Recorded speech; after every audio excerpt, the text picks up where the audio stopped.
Isn't that a great way to start? February 10th, 2019, 7 big questions. We're on part 2 of the 7 big questions, but it's called, Is There a God? So I'm a pastor. What do you expect me to say? If somebody says, is there a God? Well, of course, yes, I believe that. I think you would probably expect me to say that, but I absolutely believe there's a God, and yet I believe that sometimes we Christians have been known to come on a little strong. We come on a little too hot. Sometimes we start opening the big family Bible and we start shoving it in people's faces, and some people are not really open to that. So I'm doing a little different thing today. I'm going to do a talk based on some of the things that I've been discussing with other people and that I've been discovering from a couple of different pastors and a bundle of books that my brother-in-law gave me 25, 30 years ago that I started reading. And I'm try to do all this in about 40 minutes. Question number 1. How do people come to their faith position? I'd like to explore that just a little bit. Questions stir up curiosity.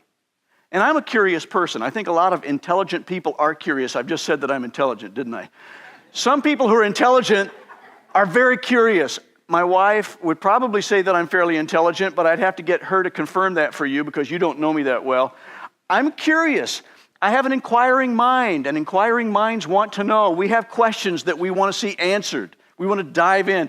And sometimes by asking more questions than putting exclamation points at the end of sentences, we stir up curiosity. That's my goal. My number 1 goal today in this talk is to hopefully stir up enough curiosity in you, a person that I deeply care about, in hopes that you will start trying to follow up on what I've said, and maybe it will pique your interest enough that you'll go to a couple of the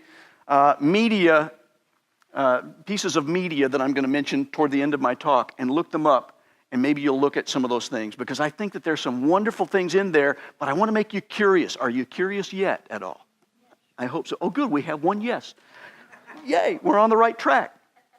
All right, as a curious human, I'm curious to know what factors influence a person's decision to come to a faith position. How did they get into that faith position? Was it a lightning strike? Was it a light bulb moment? Were there other factors involved? I'm going to talk a little bit about that today in this talk. And then I'd also like to ask this, because I'm hoping you'll become curious about it as I was when I first heard it. Would you agree with this statement? That the world is actually becoming more religious and not less. Now, a lot of people I've spoken with have said, oh no, I think the world is becoming far less religious. I see people turning away from the Christian faith by and large. Well, some surveys, recent surveys, have shown the opposite to that. So this kind of shocked me just a little bit. Now, there are pockets in the world today where people are actually turning farther and farther away from God. But overall, surveys are showing that our world is actually becoming more religious and not less. I found that very curious, so I wanted to dig into that just a little bit. In fact, if you could follow this same trend at the same rate that it's been happening, interestingly enough, I'm getting ahead of myself with my slides here. How do people come to their faith position? That's my first question. Conversions are actually greater than population growth worldwide. The conversions to some form of religion are actually greater than the population growth. And if it continues at the same rate, then those who consider themselves apart from God, if they consider themselves, want to use a label, atheist or secular, whatever label they choose for themselves, that number currently is at 17% of the worldwide population. But if it continues at the same rate, that in 35 years, it's going to be down to 12%. That means that piece of the pie that people consider themselves atheistic or secular is shrinking, which means that religion is actually taking up a bigger chunk of the pie. And it's a fairly significant chunk, far more than I would have thought. Now, that doesn't mean Orthodox Christianity necessarily, but it means religion in toto. Also, we can see that Muslim faith is growing faster than the population growth, and so is the Christian faith. Now, this, again, is worldwide. So that just piqued my interest. Now, if somebody is tempted to say, I want to be fair in how I'm presenting this, because I would think that you would want me to be fair, and that I'm not just going to throw facts and figures in your face and try to back up my own opinion. I'm trying to be as fair and objective as I can. If somebody would be tempted to say, religion will eventually go away, It's dying. There will come a time when there will be no more religion or belief in a supreme being. I would point to the current studies and say the evidence is really against that. And if we're going to be scientifically accurate, intellectually honest, we would have to go with the evidence and say, that's not happening. That's not true. So you might feel that you would like it to go that direction, or you may be in a pocket in one of those areas where actually people are becoming less religious, and so it feels to you that that's what's happening. But if you really look at the evidence worldwide, that's not the case. But another thing is true, and again, I'm trying to be fair here.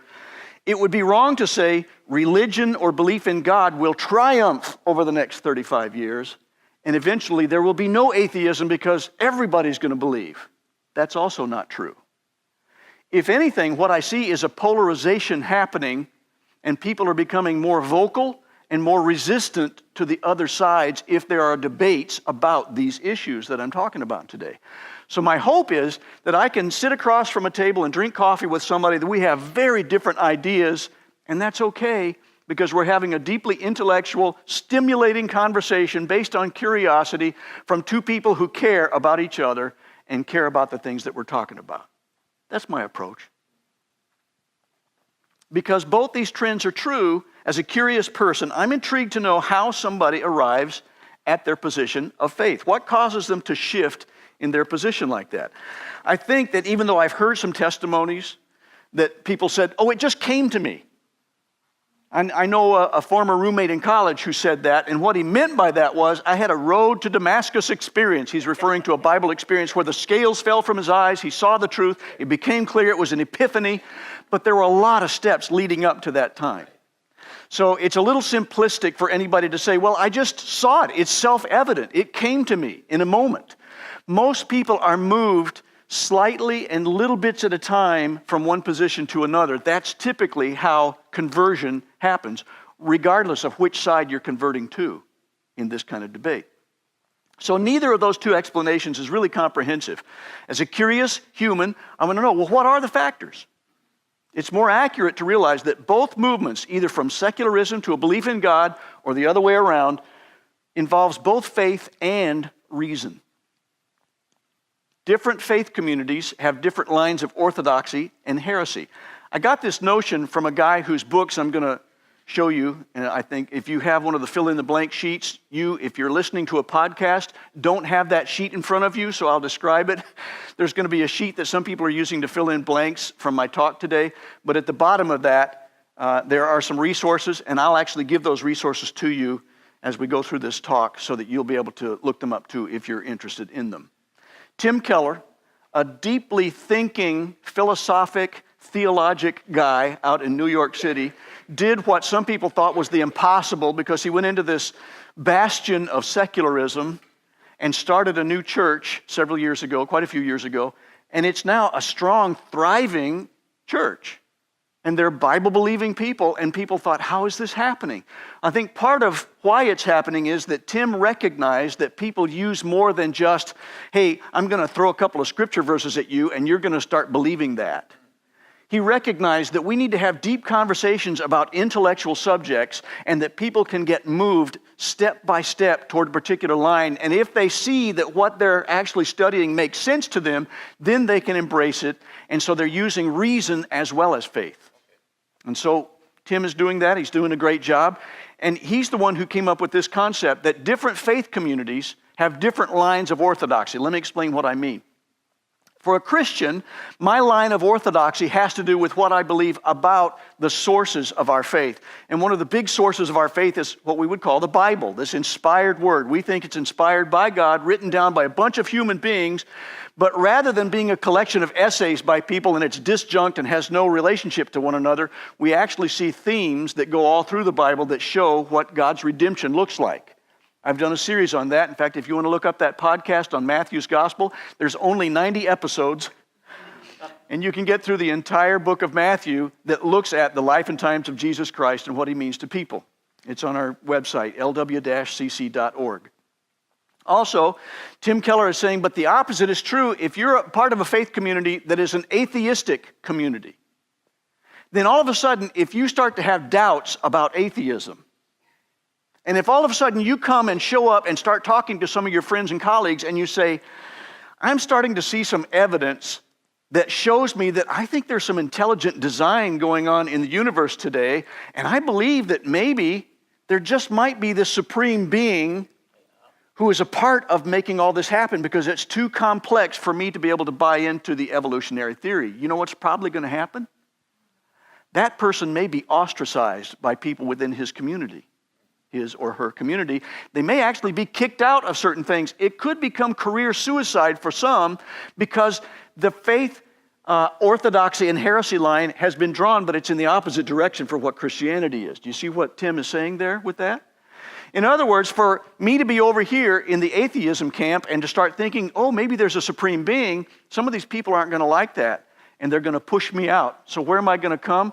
Well, I'm probably going to find some people over here that actually do believe that there is a supreme being, and I'm going to start leaning toward hanging out with people like that. And we see that happening, unfortunately, on both sides of this issue. My personal desire, as you might expect, because I find myself on the side that believes in a supreme being, I would love to be able to pull a whole lot of other people over there with me because of the love that I sense from a God who has put all this into motion. That's where I'm coming from. So I'm not here to try to bash you with arguments and to prove that I'm right and you're wrong. I'm here to try to be as loving as I can because I think God is loving and I want to share His love with people in the same way that He shared His love with me. Question number 2. Can an atheist or a Christian prove definitively that their position is correct? It's a good question. Makes me curious. Because in college, I used to try to find proofs or evidence that I could throw in people's faces so that I could prove to them that I was right. And then I grew up past college and realized that's not really working very well for me. In fact, when I saw some people in a college dorm room invite some other people in to start having a little study together, a couple of people showed up and they blew that study out of the water because they were so dogmatic and rude in the way they were trying to prove themselves right that the discussion went right out the window. And some of the people that I thought might have started to show an interest in the things that I wanted to talk about left and didn't want to come back because they felt like people had been treated rudely. I apologize for that if that's happened to you. I would like to think that there are a few people on this planet who love people enough to say, I'm going to listen more than I talk for the first few times we're together because I want to know what makes you tick. I want to get to know you, and I want to really hear from your heart and to find out what's your background. What are the influences that have led you to where you are in your life right now? And then, if I have proven to you that I care about you, I'm hoping that you'll want to listen to me as well so we can have an interchange that's equal, back and forth, and learn from each other, because I think we both have a lot of things we can learn. Here's something, again, that I got from Tim Keller, and it makes a lot of sense. If you tell somebody that they cannot prove their position because there's no evidence to support it, haven't you just used a statement that's dogmatic, and the statement itself can't be supported as being empirically true? I think so. Let me unpack that for you just a little bit. I can't say to you, I'm not going to believe in anything you have to say to me because there's no evidence to support your side of the story. You could say, well, do you know all the evidence that exists? Have you read every book in the world on the subject that I'm talking about so you can tell that there's no evidence contained in those books? Have you been alive long enough to be able to look all the way back to when the world was created so you can tell me definitively this is exactly how it happened? None of us can definitively, empirically prove that our side is true or not because we have no access to all the data that's necessary to make that dogmatic kind of a statement. So both things are true, and this starts to level the playing field a little bit. For a Christian to be dogmatic and to say, no, this is right, and it's right because, and then we use all of our statements that we're going to try to prove ourselves right, that's dogmatic, and sometimes it can be rude, but it's also not fair for an atheist to say to the Christian, I'm not going to believe in what you have to say because there's no evidence to support it, because that's just as dogmatic. So we need to sort of remove dogmatism from the table if we're going to have any kind of intellectual conversation that allows us to continue to connect with one another so that we just don't get out and walk away in a huff. I would hope to make you at least a little curious by suggesting that everybody bases their lives on beliefs that we cannot prove empirically on both sides of this issue.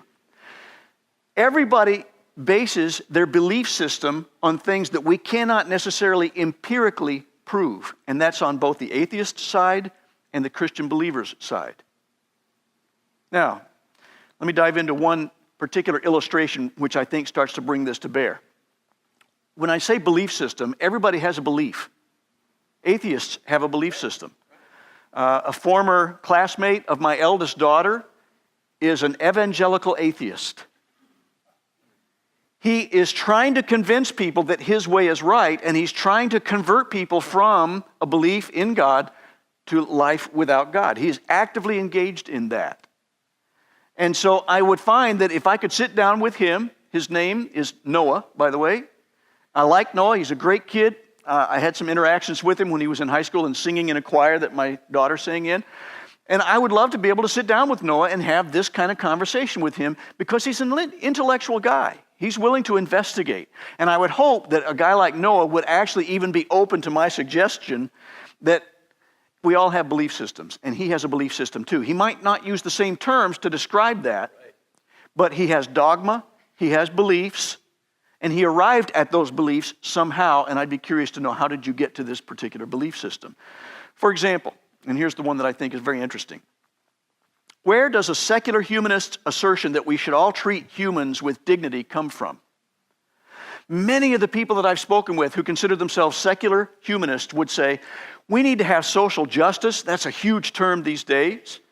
We need to make sure that we're treating other humans with respect. We shouldn't misuse them and abuse them with our power or with our knowledge or with our money. We should share the wealth around so that people who don't have as much as we do can be taken well care of. And I'm not saying I don't believe that. I believe that's true as well. But where my faith is coming from is, I think that's coming out of a God who's revealed that to us because He is that way. He created us in His image, and therefore that grows out of our relationship with a God who wants us to be that way toward one another. In fact, I believe that God's Son, Jesus Christ, taught that we should even love our enemies, that we should love fellow human beings. But let me show you from the opposite side where this is coming from. If somebody says, we came here by random chance, and we came here through evolution, survival of the fittest, if you want to use that simplistic term, so that this cell beat out that cell, this microbe beat up that microbe, the strong ones survived, we finally evolved up the ladder, then it seems to me that it's really a leap of faith to arrive at the point when we say, now let's love each other and take care of fellow human beings. I find that to be a huge leap of faith as opposed to what I would expect to have happen from that evolutionary viewpoint, which is grab for all the gusto you can get and be the strongest, because if you're the weakest, you're going to get knocked out. And so if we have no life after this life, get all you can and do all you can in the life that we have, and who cares about other people? That's what I would expect coming out of an evolutionary mindset. Let me quote a letter written by a secular humanist to the New York Times. I found this intriguing. This person writes, when the Hubble Space Telescope pointed to a black, tiny spot in the sky about the size of an eraser for a week. Now, I had to stop and ponder that because I thought the size of an eraser, pencil eraser, is not very big. And if you point a space telescope, which has some really good capabilities to look millions of miles out there, but that's only one tiny spot. Think of how many other tiny spots like that it takes to make up 360-degree global view. Wow. So think about that. Okay, we're only looking at one eraser-sized tiny spot for a week, right? They found 30,000 galaxies. 30,000.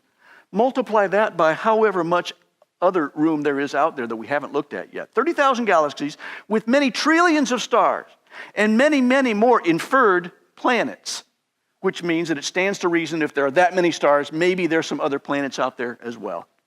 So how significant are you? You're not a unique snowflake. You're not special. You're just another decaying piece of decaying matter on the compost pile of this world. Man, he's really building me up. Nothing of who you are or what you do in the short time you are here will matter. Everything short of that realization is vanity. So, he uses the word so, I'm going to explore that in just a minute. Celebrate life in every moment. Admire its wonders and love without reservation. Now, what do you normally think of when you think of the word so following several statements like that? Because these things are true, therefore, this is my conclusion. That's what we would normally think of from so, right?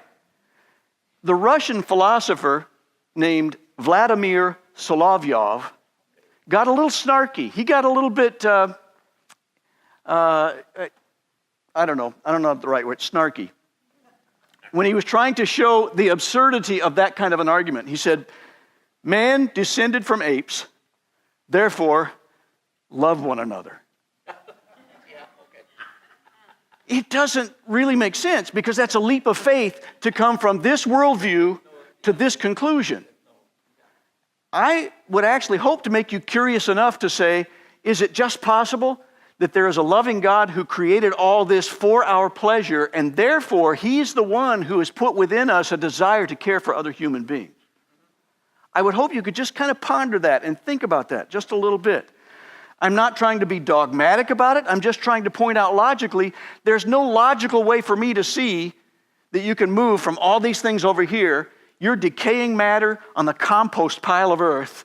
Therefore, love one another. Celebrate humanity. Think of all the wonders of this world. Those two just don't seem to go together for me. Here's another thing that Tim Keller has put forth. We had a really exciting small group where we were discussing some of Tim Keller's things over at the Fields House, not the Field House, but the Fields House. And some of the people came up with some great discussions around that. One of the things is that a belief system of any kind is equivalent to religion. People just don't want to use that term religion. But if you have a belief system which you adhere to dogmatically, if you're going to defend that system, that's a form of religion. So if we're going to level the playing field, again, then you've got people on an atheistic side of this line. I keep coming over here. You guys are all atheists over here. Because every time I step over here, I'm talking to the atheist, and I love you. I love you. I really do. I care about you. That's why I'm talking to you this way. So we got the atheists over here who have a dogmatic set of beliefs, so they trust in something, right? If you say, I trust in science, I trust in empirical evidence, whatever, you trust in something, so that's a religion. And I think it's only fair for us to try to level the playing field by being accurate in how we describe stuff like that. We who are Christians say, yes, we have a belief system, and we call it a religion because it's a form of a relationship with a God who reveals Himself, and we have some written word that we can study. All that's a part of our religion too, but we both trust in something. That's where Tim Keller is going with that, and I agree with that. And neither side can prove empirically that their belief system is correct. Reason, emotion, and cultural influence all come to bear on how we make our decisions and what we believe in. Reason, emotion, and cultural influence. If you grew up in a place where you had lots of people pouring into your life about a particular belief system, chances are that's going to influence you in how you believe, right? That just stands to reason. That makes sense. But we can also use reason. We can think about those things. Sometimes we can push back against what people are telling us, and we can say, no, I disagree with that. And we use emotion as a part of what drives some of what we do and what we believe. All of that comes into bear. That's why in the little time I have left, and I'm going to try to do this in 7 minutes, I'm going to be quick. Third little thing that I'd like to put forth. Are these phenomena evidences of an intelligent designer? I'm only saying that because there are several things that have, in my reading, thanks to a brother-in-law who started giving me books to read 30 years ago, he got me hooked on it, and I couldn't get enough of that stuff. There was a season of my life there where I was reading everything I could about these kinds of evidences and what would be considered intelligent design. I would like to put these forth to hopefully pique your curiosity and let you to ask the question, are these phenomena evidences of an intelligent design? The first one, the Fibonacci sequence and the golden ratio. One of my good friends and a person at this church gave me a book to read a few months ago. It made my brain hurt. It was so scientific and mathematic that about 80% of it probably went right over my head, and yet it's fascinating. about the golden ratio and the Fibonacci sequence. And you can see in this slide several expressions of how we can see this ratio played out. It's an amazing phenomenon. It's just astounding to see how this is portrayed in all these different evidences of nature. Now, if you believe in entropy, which means that things tend to go from a state of order to a state of disorder, why then do we continue to see this much complexity repeated in different forms with such mathematical accuracy? And it's a thing of beauty in the process. It's an amazing thing. For me, because I'm on this side of the line and say, I just have to believe that that's evidence of an intelligent designer at work who put all that into play in the first place. Another thing, the human eyeball. This, to be fair, was something that really became a vexation and a source of anxiety for Darwin.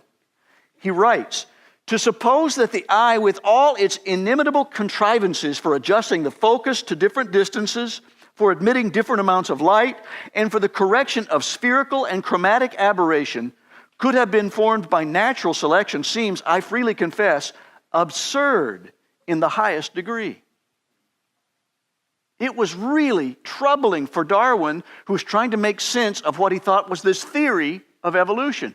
Now, to be fair, he goes on to write, I don't want to grab that out of context.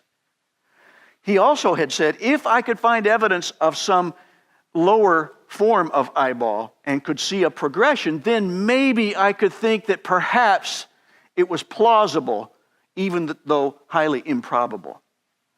So even he was really struggling because there's so many systems that have to be in play with all the things that take place in a human eyeball. It's just astounding. And I think it's evidence of intelligent design. The music of Bach. I could have said music in general, but I'm basing this on something that happened during a Jan term when I was a sophomore in college, and we had a musical experience out on the west coast of California. We went to Stanford University in 1977, and I sat through a lecture that was fantastic. This guy was a physicist, a mathematician, and a violinist. And he was demonstrating with an oscilloscope how certain notes can have constructive and destructive interference. So that with constructive interference, if you played two tones together, there were enough overtones that would amplify one another that the amplitude of a sine wave would more than double. And he said, now I'm going to put on my overhead transparencies, people under 30, ask your parents. This was before video technology was really huge, and they would put on these little plastic sheets over the overhead projector, and he was showing pages that he was playing from in Bach's oratorios. Every time they would get to a word, God or glory, things like that, he would have put in some double stops with a particular chord. The amplitude would go huge, and you would have a visceral effect in your body, physiologically, because of the physics involved in that. It was amazing, and this is at Stanford University. And I came away with that by thinking, okay, did Bach have an oscilloscope? No. How did he come to this conclusion? Did he play certain notes and have a notebook that said, okay, this is how this note makes me feel, so I'm going to use that every time I come to... How did he do that? Or was he inspired, maybe even inspired by an unknown source to say, hey, I manufactured all this in the first place. I'm the one who invented physics. I invented matter. And I can make it do whatever I want to, and so I can inspire this composer to compose things so that even that becomes something to reflect my glory to other people. Good questions to ask. My daughter, the eldest of my 3 children, had said in response to my question, which I put out earlier through social media, that she was amazed that as my 2 grandsons were being formed one at a time, she didn't have twins, I had to clarify that each time they would start to form and she knew she was expecting a child, she would start to look up in these different online things about, okay, how big is my child now? She said, even at the size of a pea pod, they had perfectly formed fingerprints. And she would say the things she would discover about that made her marvel at the fact that these human cells would have so much information in them that they would use to replicate and change and morph into this thing called a human being, starting that small, that young. It boggled her mind, and it boggles my mind too. And I might say that she produced some pretty incredibly good-looking grandsons too out of that. At a bare minimum, the complete human genome is about 20 gigabytes. Now that's a conservative number. Other scientists have estimated that the genome is between 50 and 100 gigabytes of info in a single human cell. Now, again, with entropy, doesn't information tend to degrade over time? If that's true, if things go from a state of order to a state of disorder, how is it that all of these things continue to replicate? They get information from something else that commands it to go over here and do this and do that, and all these systems and functions so that a human being can form that way. I think it's so complex that to me it screams intelligent design. Then, irreducible complexity. I'm glad that Stephanie put this out in social media last week because this is one of my favorite examples of irreducible complexity. Think of a mousetrap. If you remove any one of its simple parts, the whole thing fails. Same thing is true, I think, of a woodpecker. It has so many things that it would have had to have come together exactly the way it was designed because you couldn't have one thing growing and developing and morphing or adapting while the rest weren't. For example, it has some shock absorber in its skull because there are hundreds of pounds per square inch of force as it rams that beak into trees. You can hear it. It sounds like a jackhammer in a forest. Otherwise, if it didn't have that shock absorber that had formed, splat! End of species. Or it's got that long tongue to reach into the hole in the tree to get whatever insects are in there. Where does that tongue go? Well, it's got to wrap around through a sheath that wraps all the way around behind its head. What happened if that is not fully formed right away in the first couple of iterations of the woodpecker? It's flying around, its tongue is hanging out there. It gets wrapped around a tree limb.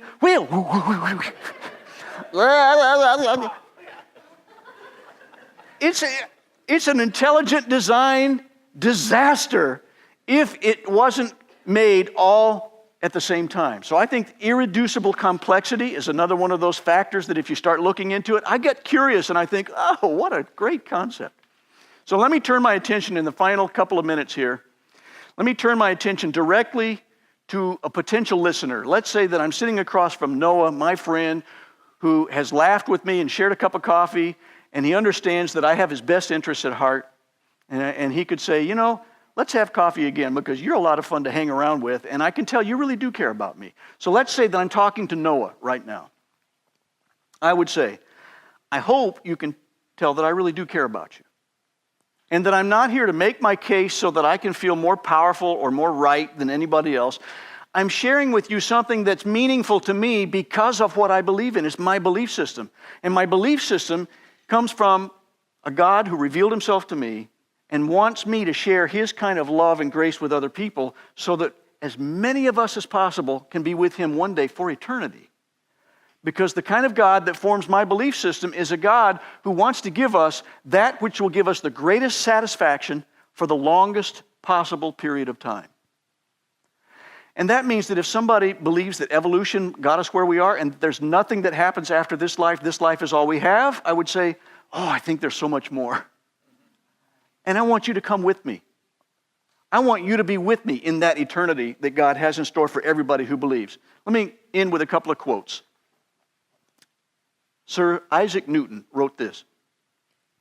This most beautiful system of the sun, the planets, and comets could only proceed from the counsel and dominion of an intelligent and powerful being. This being governs all things, not as the soul of the world, but as the Lord over all. And on account of his dominion, he is wont, or accustomed to, or deserving to be called Lord God. Sir Isaac Newton. And then these are the lyrics from that song, the CD of which I gave to my friend that he was listening to, that caused him to start thinking more and more about the intelligent design specifically, but also about a God that would create all this for us and for our benefit. Sarah Groves writes this: I'm trying to work things out. I'm trying to comprehend. Am I the chance result of some great accident? I hear the rhythm call me, the echo of a grand design.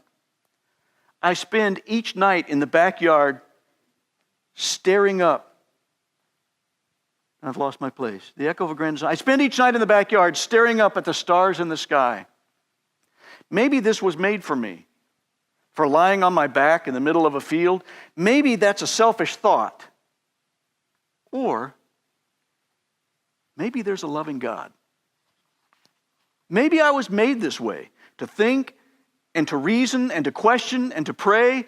And I've never prayed a lot, but maybe there's a loving God. And then let me also leave you with these two very brief verses that come from that Bible that I've mentioned a couple of times. One of them comes from Psalm 19:1. The New Living Translation says, the heavens, the same heavens that Sarah was staring up at in her song from her backyard, the heavens proclaim the glory of God. The same heavens that you can look at through the Hubble telescope with an eraser-sized pinpoint and find 30,000 galaxies. The heavens proclaim the glory of God. The skies display His craftsmanship. And then also from Romans 1:20. For ever since the world was created, people have seen the earth and sky. Through everything God made, they can clearly see His invisible qualities, His eternal power and divine nature. So, they have no excuse for not knowing God. If that's true, and of course, I'm on this side of that line, so I believe it is, then I would just hope to pique your curiosity enough to get you to stand outside in your backyard and stare up at the sky for a while and ask yourself, is there a loving God who made all this for me? And then, if you're really curious, let me list a couple of these resources and point you in their direction in hopes that you would read them and or watch them. One of them is a book by Tim Keller. Timothy Keller is what he goes by when he's writing. It's called Making Sense of God. And then The Reason for God is another book. They're kind of companion books. One was sort of a prequel to the other. Making Sense of God and The Reason for God by Tim Keller. And then Lee Strobel, The Case for a Creator and The Case for Faith. Excellently written books. He's gone to do some things as a journalist trying to disprove some of this, and he came to the conclusion that he's enough evidence to actually prove it instead. It's a fascinating read. Lee Strobel, Strobel, The Case for a Creator and The Case for Faith. And then the YouTube video is one that I highly recommend. This is when Timothy Keller, an avid professing Christian pastor, theologian, was asked to go speak to a bunch of atheists at Google. And I say a bunch of atheists, that was unfair. I don't know what they believe. I assume that a lot of them probably are, because so many of them are in the scientific community. But forgive me for that if any of you were at Google and you don't fall into that category. It's a YouTube video, and you can find it by going to YouTube and typing in the search field, Tim Keller, Making Sense of God, an Invitation to the Skeptical. Let me say that again, just in case you're listening to this on a podcast and you want to look it up real quick. Tim Keller, Making Sense of God, an Invitation to the Skeptical.